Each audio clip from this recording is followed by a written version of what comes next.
The Australian Open is entering the make or break stages, and if the first round threw a jab, the second round came in with a right hook. This was the round where the tournament stopped feeling theoretical.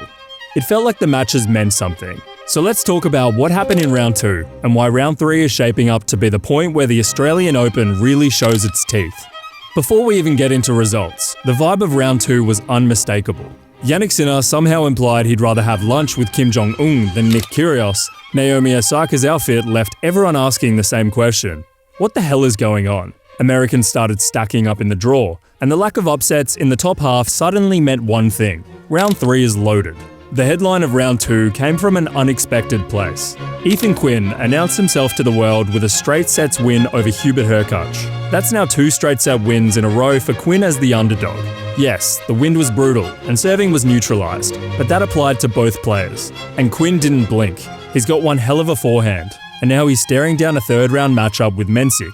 Nuno Borges also backed up his win over Felix Auger-Aliassime with another big result, taking out Jordan Thompson in enemy territory. Borges has quietly built a very neat Australian Open resume, and this could easily turn into his best slam run to date if the draw keeps opening. But the usual suspects are making this look routine. Jannik Sinner faced James Duckworth, who didn't sound overly confident when he saw the draw, and Sinner showed us why. Clinical, efficient, ruthless. At this point, it almost feels like we won't be talking seriously about Sinner until the business end of the tournament. Sinner now faces Pizziri in the third round showdown, and regardless of the outcome, if that match goes 3 sets, it will be pure fireworks. Carlos Alcaraz backed up a shaky first round with another uneasy start. He got broken early, then immediately raised his level and ran away with it.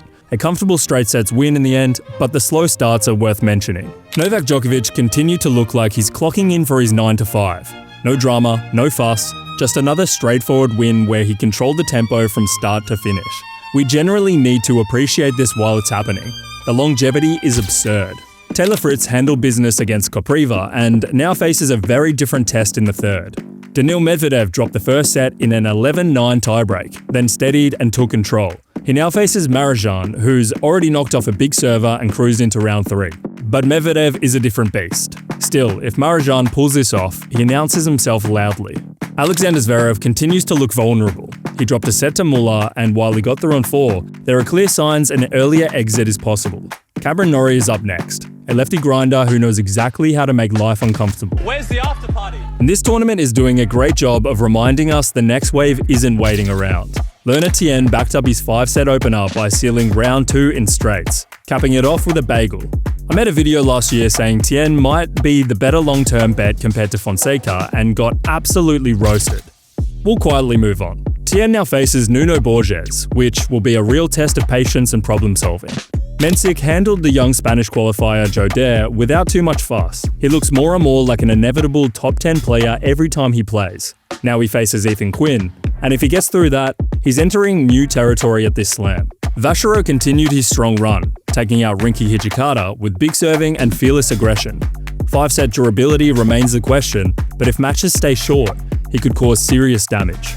Ben Shelton faced Aussie favourite Dane Sweeney, who had just ended Monfils's run before it began. Sweeney left everything out there, but the Shelton firepower was too much. Shelton now faces Vachereau in a matchup that could easily turn into a thriller. And round 2 delivered chaos. Alex de Minaur dropped a tight first set tiebreak against Medvedev, fought back in the second, then rain delays wiped momentum. It didn't matter. De Minaur reset, took control, and closed it out. Medvedev persisted with the drop shots against the fastest guy on tour. I still don't understand why. With his seeding and home support, de Minaur will play every match on Rod Laver in front of a massive crowd. And if he makes it deep, this feels like his best chance yet to test himself against the sport's 3 titans. Musetti survived an all-Italian war with Sonego. 0 breakpoints capitalised from 9 attempts in the first set, finally converting on the 10th and scraping through.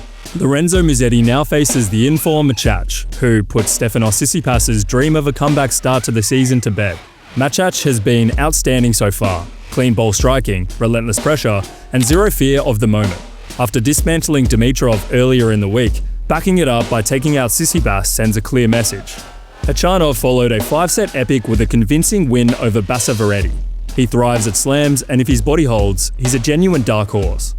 Baez's tournament flipped. After a 5-set thriller in round 1, round 2 was unforgiving. He dropped the first set, cruised the second, then collapsed as Dardery ran away with it. a tough loss for someone playing the best tennis of his career. And here is the match of round 3. Stan Wawrinka came up against the impressive qualifier Arthur Gia, who had already taken out Lehechka in the first round. And yes, I had Jerry making the quarters. I know. On paper, this felt like a dream matchup for Stan Wawrinka. But Gia didn't read that script. He fought impressively, absorbed the pressure, and suddenly found himself 2 sets to 1 up. Wawrinka dug deep, forced a 5th, and the match went right to the edge. Wawrinka leaned on every ounce of experience he has, found another gear, and closed it out in the 5th. The dream run continues, and Stan earns himself a 3rd round matchup against Taylor Fritz. That's the kind of match that defines a tournament, where experience meets fearlessness, and only one walks away.